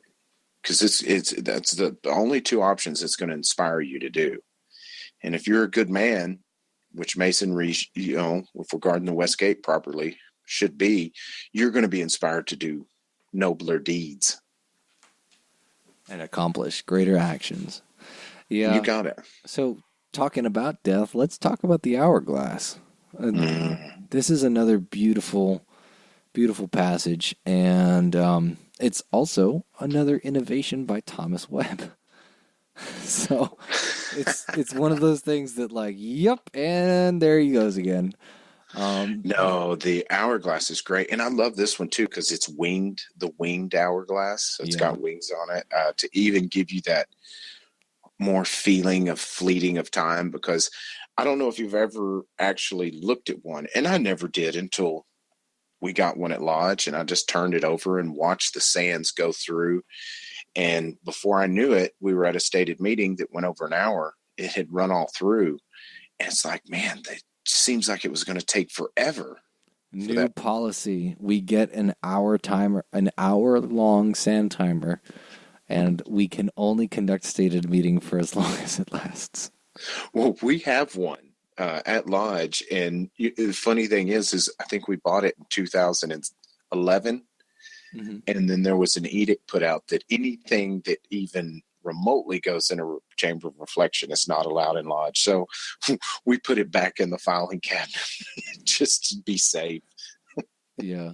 Not that we got it for that, but we just get it out and tinker with it, talk about it every once in a while. But it is something to sit down and just watch, because it's one of those things that start getting your mind going into deeper thoughts.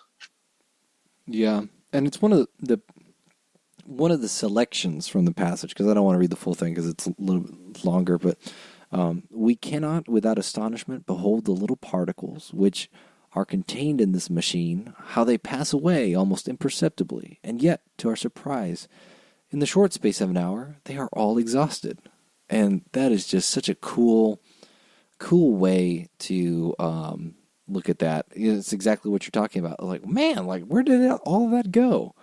You look away for a second, and it's done. It's gone.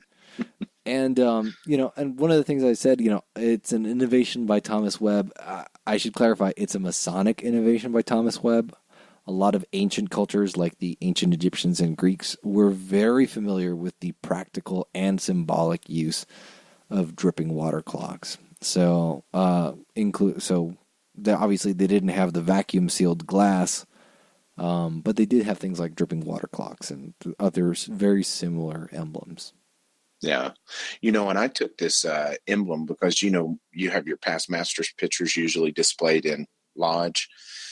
And we had they look like buttons, like little small political buttons with 2 black ribbons on all the past masters that passed away.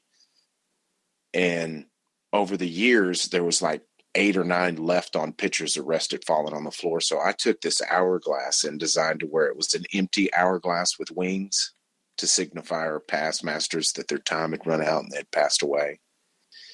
So if you look in ours, right in the bottom right-hand corner, real small sticker that has the empty hourglass with the wings. Which is just a very pretty way to do that. It's just it's nice and neat, but it's also very beautiful. So, I guess one of the things that we can kind of look at with the hourglass is think about all the different times of day that are mentioned during opening and closing and the different degrees. Masonry talks a lot about different times of day, and the hourglass should be kind of a callback to those for you. Another thing that it should be a callback to is the idea of the 24-inch gauge. One of the emblems that we teach entered apprentices is the meaning of the 24-inch gauge and how it relates to the day. And, how are you going to fit all of these things in only 24 hours? So when entered apprentices hear the lecture of the hourglass or read the lecture of the hourglass, they should, obviously they'll encounter it later on in their Masonic journey, but they should look at that and go, oh, that is super familiar, because they learned about it right off the bat, just in a different format. No, I mean, because it absolutely reinforces that 24-inch gauge, because if you keep your eye on the ball and divide your time correctly and pay attention to what's going on, you're going to fill that time with a lot of good stuff. But if you take your eye off the ball for a second, that time's gone so quick, and the hourglass will remind you of that. Because if you watch every stitch of glass fall through that hourglass and it takes an hour, it's going to seem like it took an eternity. Yep. It's just like boiling water. It won't boil till you look away. Yeah. And as far as kind of, if you had to summarize the lesson of the hourglass in 2 words, I would say carpe diem. Yes. Yeah. Go watch you some Dead Poets Society and carpe diem. Yeah, that's 2 Latin words, I guess. Yeah, seize the day. Seize the day. 3 English words.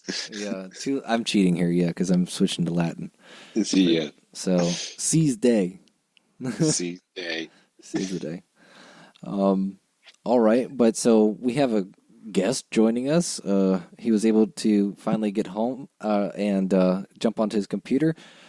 Please welcome Billy Hamilton.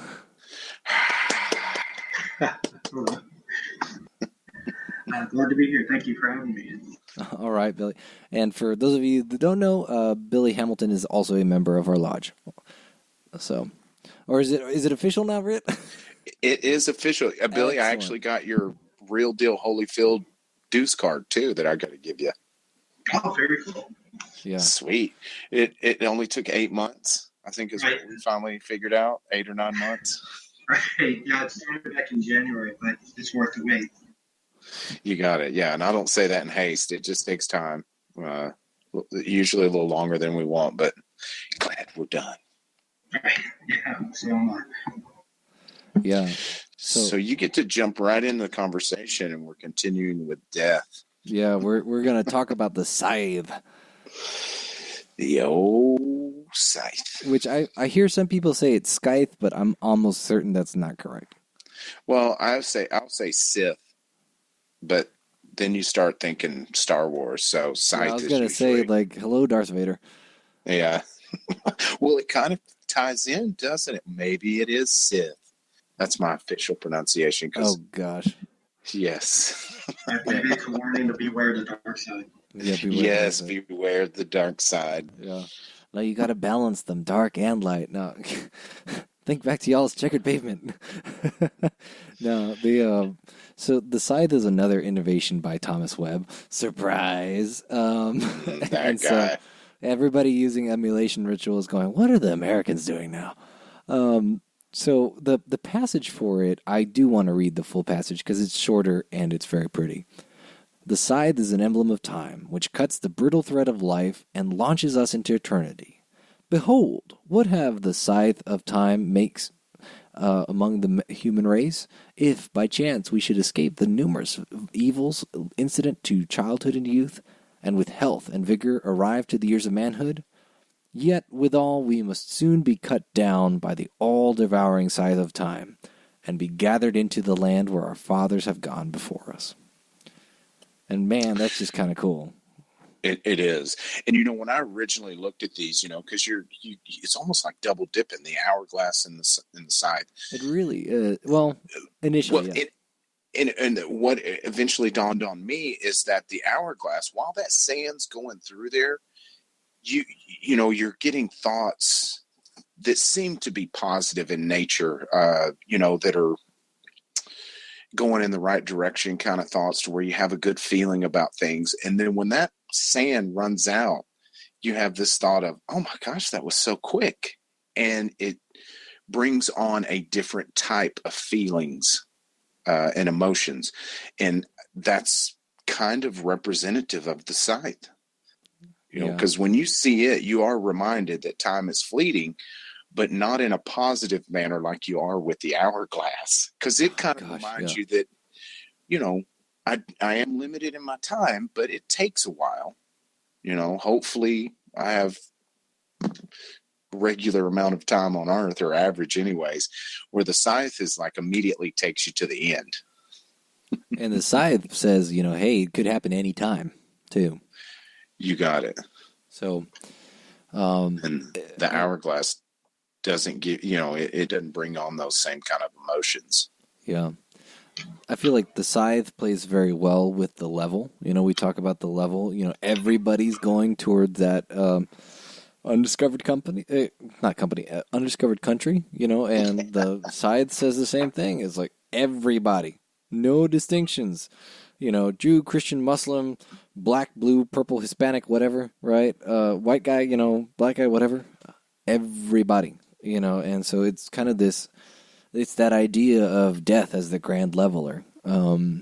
It's just really neat because it's that reminder of like, hey guys, like there's a reason why we talk about everybody being equal, And funny enough, that's the thing is that when you're sitting with somebody that you just can't find common ground and you don't think you have anything in common with them, we all do. We have that one thing in common. We're all going to croak someday. So you can start from there and move up. Well, and maybe it's an admonition, right? To beware of what we do with the limited amount of time that we're given. And I look back to a quote by Albert Pike, right? That what we have done for ourselves alone dies with us. What we have done for others in the world remains and is immortal. And maybe that's kind of the lesson that's trying to be imparted here.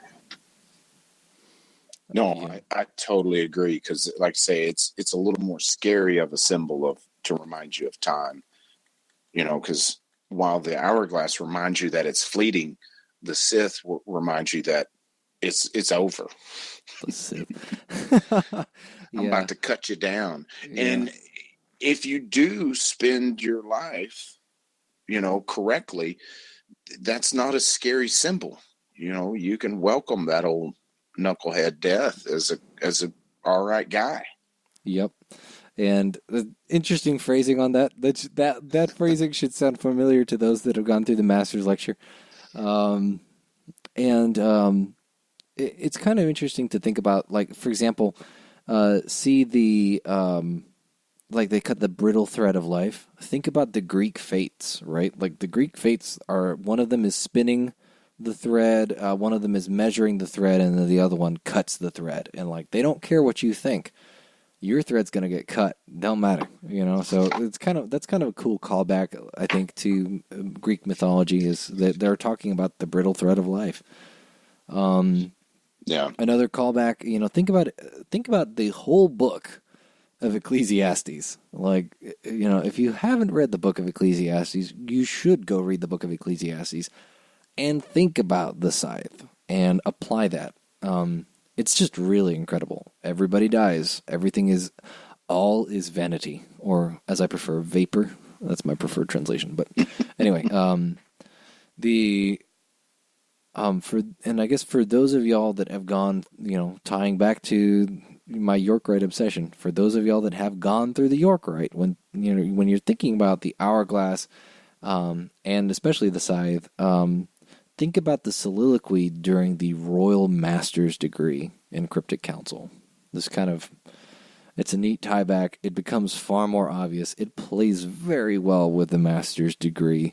It's kind of neat. So, and if you haven't gone through York Rite yet, you totally should. But anyway, I'm going to cease my recruiting here. Another kind of cool thing I thought about was the Scythe is an emblem, of death, but it's also an emblem. It's a tool for farm work. It's hard work, and it's still an emblem of industry to a certain degree. It's interesting that we have made it an emblem of death.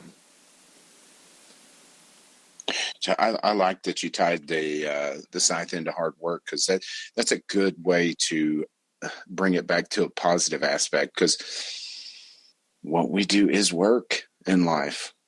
It's funny that everything we invent, most innovations make life easier, but in the end, we've got to roll up our sleeves and get to work.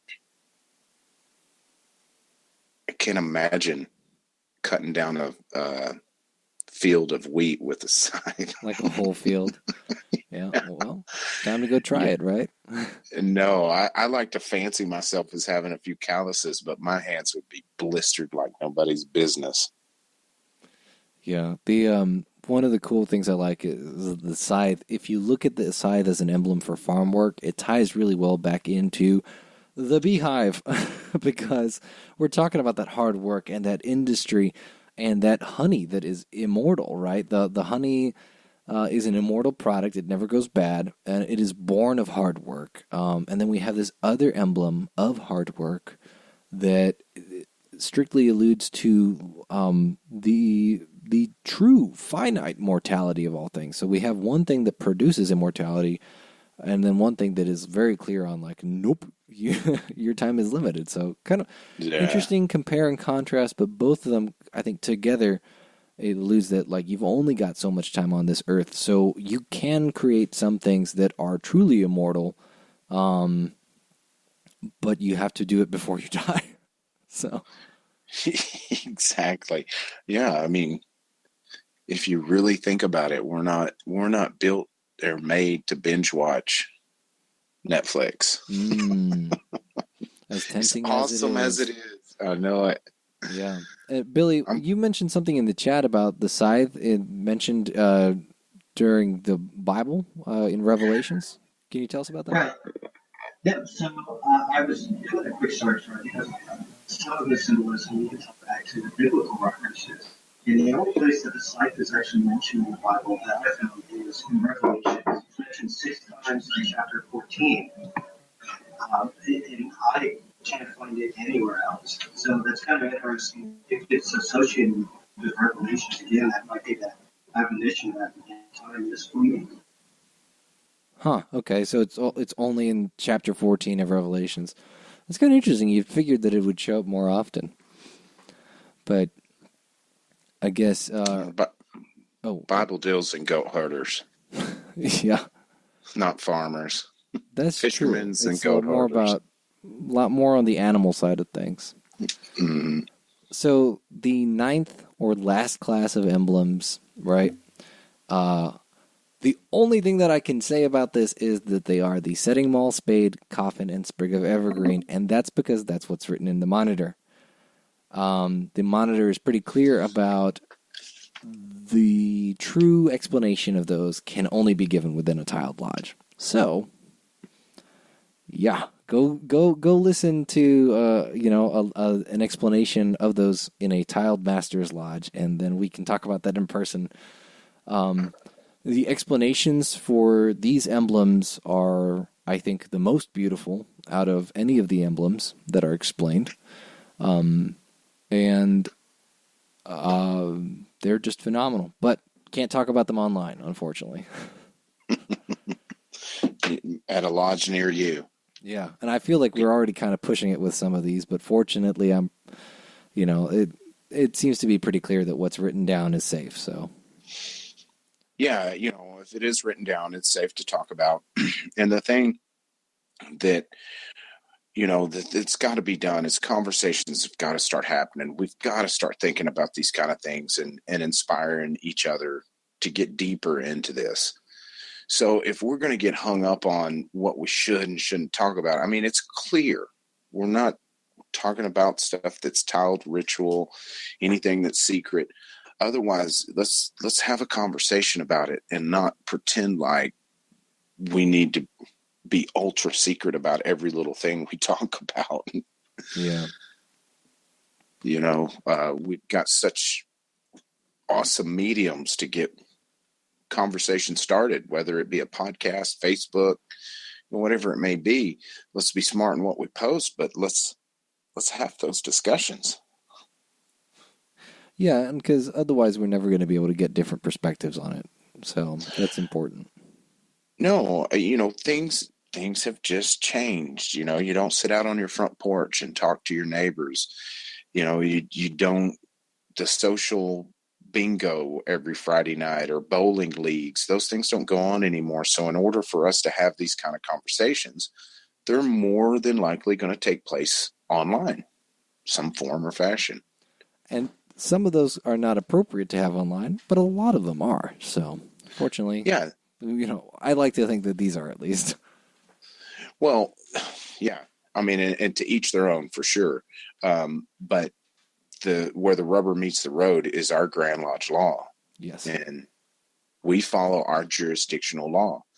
Some things may be more permissible in other jurisdictions, and if they start a podcast, so mote it be.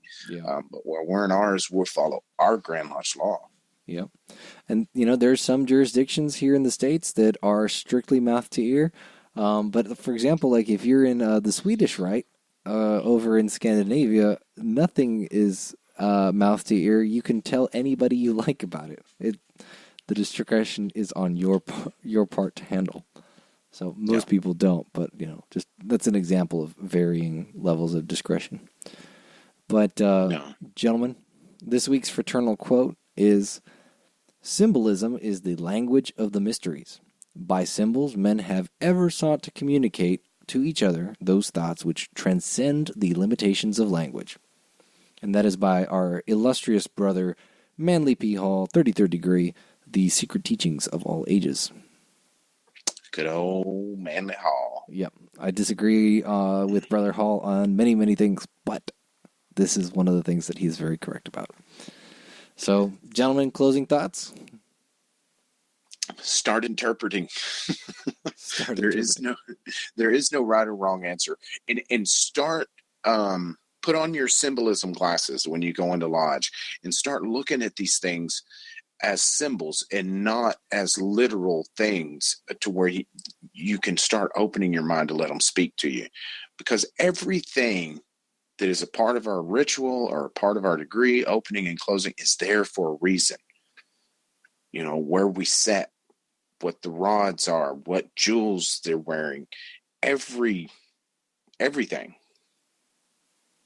So start digging in and don't let anybody tell you you're wrong. Yeah.